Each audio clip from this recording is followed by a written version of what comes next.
मैं Rishabh Agnihotri dynamite news के साथ आज हम लोग हैं मैनपुरी कुसमरा मार्ग पर किसनी विधानसभा क्षेत्र में। किसनी विधानसभा क्षेत्र पीडीए के लिए सबसे महत्वपूर्ण सीट है। सपा समाजवादी पार्टी के लिए यह सबसे महत्वपूर्ण स्थान रखती है। यहाँ का जो समीकरण है, यहाँ पर समीकरण दो जातियाँ बहुत ही महत्वपूर्ण तरीके से बनाती हैं। यादव और कठेरिया, ये दोनों ही पीडीए का नेतृत्व करती हुई जातियां समाजवादी पार्टी का प्रतिनिधित्व करती हैं किसनी विधानसभा पर। इसलिए किसनी विधानसभा पर दलित उम्मीदवार का चेहरा एक महत्वपूर्ण और बहुत ही रणनीतिक माना जाता है। और ये जो क्षेत्र है ये किसनी विधानसभा में लगता है। यहीं के लोकप्रिय और आगामी विधानसभा के संभावित दावेदारों में से एक चेहरा विजय कठेरिया, जो कि युवाओं के बीच काफ़ी लोकप्रिय हैं। आज हम उनसे मुलाकात करने जा रहे हैं। डायनामाइट उनसे मुलाकात करने जा रही है। आपका स्वागत है डायनामाइट न्यूज़ में। बहुत बहुत धन्यवाद पत्रकार महोदय जी। जी, मैं आपको देख रहा था काफ़ी दिन से। मैं सपा के कार्यक्रम में रहता हूँ और काफ़ी मैं फॉलो कर रहा था सपा के यहाँ पे प्रोग्राम्स को। तो उसमें मैं एक जो चेहरा है मुझे आम दिखा, चाहे वो डिम्पल यादव जी के साथ कोई कार्यक्रम में हो या संगठन का कोई काम हो या युवाओं के साथ युवाओं के कोई कार्यक्रम हो, उनमें एक चेहरा यहाँ पर काफ़ी आम है जो कि युवजन समाजवादी पार्टी के राष्ट्रीय सचिव विजय कठेरिया का है। तो ऐसा क्या है विजय कठेरिया जी कि हम आपको हर कार्यक्रम में यहाँ पे पाते हैं, डिम्पल यादव के कार्यक्रम हो या अखिलेश यादव के कार्यक्रम हो, हम हमेशा आपको वहाँ पर खड़ा हुआ पाते हैं। तो ये किस तरह की सक्रियता है और राजनीतिक आपका सफर कैसे हुआ समाजवादी पार्टी के साथ, ये हमें बताएं। पत्रकार महोदय जी, मैं 2008 से सक्रिय राजनीति कर रहा हूँ जी। और 2008 से जब से पार्टी में सक्रिय हुआ तब से और आज तक पार्टी की कोई भी ऐसी मीटिंग नहीं जिसमें मैं उपस्थित न रहा। पूरा टाइम केवल और केवल पार्टी के हित में रखते हैं जी। और जहाँ भी हमारे किसी भी बड़े नेता या छोटे नेता या कार्यकर्ताओं की मीटिंग होती है, हर मीटिंग में मैं उपस्थित रहता हूँ जी। और भी पार्टी की नीतियों को आगे बढ़ाने का हमेशा काम किया है और आगे भी करते हैं जी। ये कठेरिया समाज के बारे में क्या खास है? ये यहाँ की किसनी विधानसभा में ये कठेरिया समाज क्या खासियत रखता है कि हमेशा यहाँ से जो दावेदार चुने जाते हैं वो कठेरिया समाज से ही आते हैं? ऐसा है सर, यहाँ क्या है, कठेरिया समाज की कोई अपनी पार्टी नहीं और अन्य समाज हैं उनकी। अब जैसे कई वर्ग में नाम नहीं ले रहा हूँ, कई वर्ग हैं जिनकी अपनी पार्टी है, तो हम लोगों की पार्टी और समाजवादी पार्टी है। हमारे इस किसनी विधानसभा में ही नहीं, पूरे जनपद में किसी भी गांव में कठेरिया होगा वो प्योर समाजवादी होगा।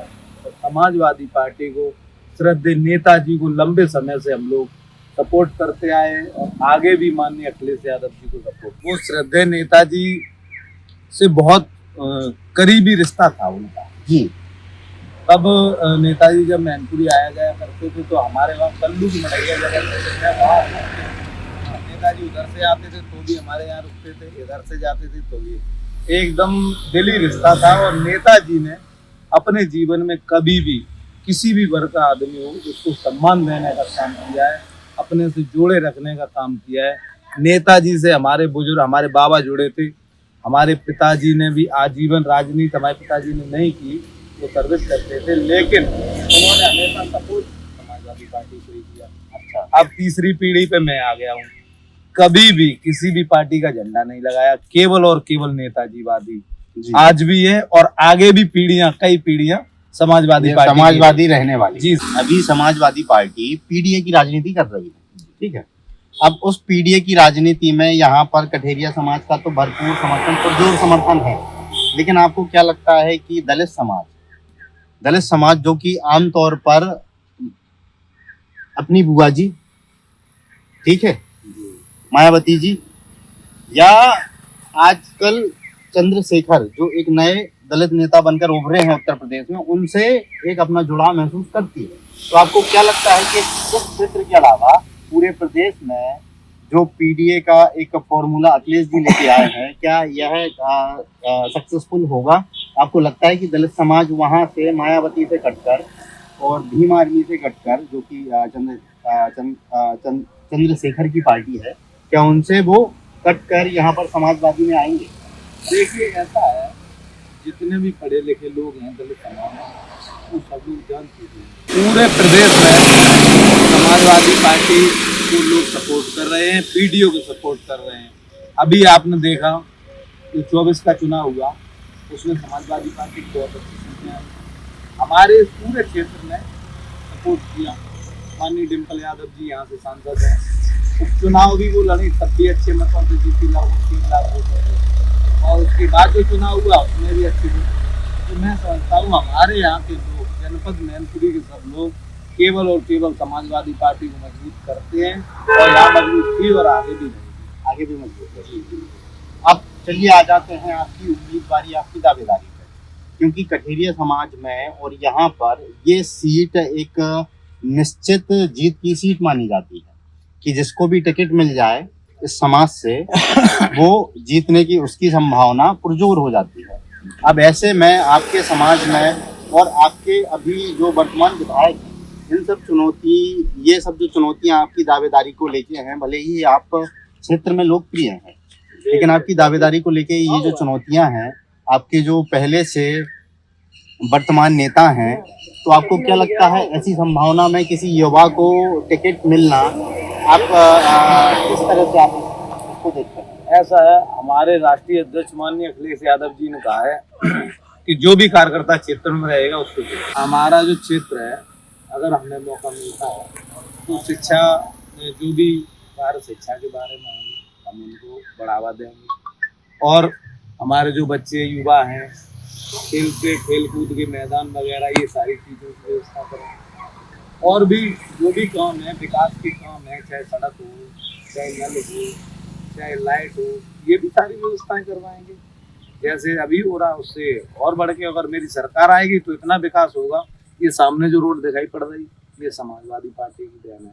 पूरे जनपद मैनपुरी में अगर किसी ने काम किया है तो समाजवादी पार्टी ने काम किया है, अन्यथा बहुत सी पार्टी हैं जो अपना केवल प्रचार कर रही है, कोई काम नहीं कर रही है। और आप देखिए गांव-गांव जाके ये सड़कों का जो जाल बिछा है, ये समाजवादी सरकार में बना है, और कोई भी हो समाजवादी का ही यहाँ हमेशा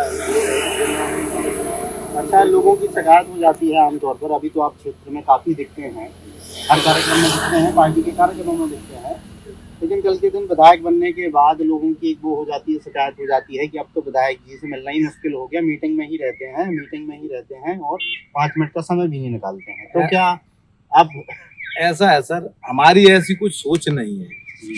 हमारी सोच सिर्फ इसलिए नहीं है कि अभी तक यहाँ जो भी प्रत्याशी आए उन्होंने क्या किया क्या नहीं किया वो खुद जाने, लेकिन मेरा ऐसा कुछ वो नहीं है। हम तो आएंगे, हमेशा जनता के बीच में आज भी रहते हैं और कल भी रहेंगे, और यही सोच है मेरी, ज़्यादा से ज़्यादा जनता के बीच में जाएँ, ज़्यादा से ज़्यादा लोगों का हमारे जरिए से भला हो, लोगों को कोई परेशानी ना हो, यही सारी सोच हमारी है।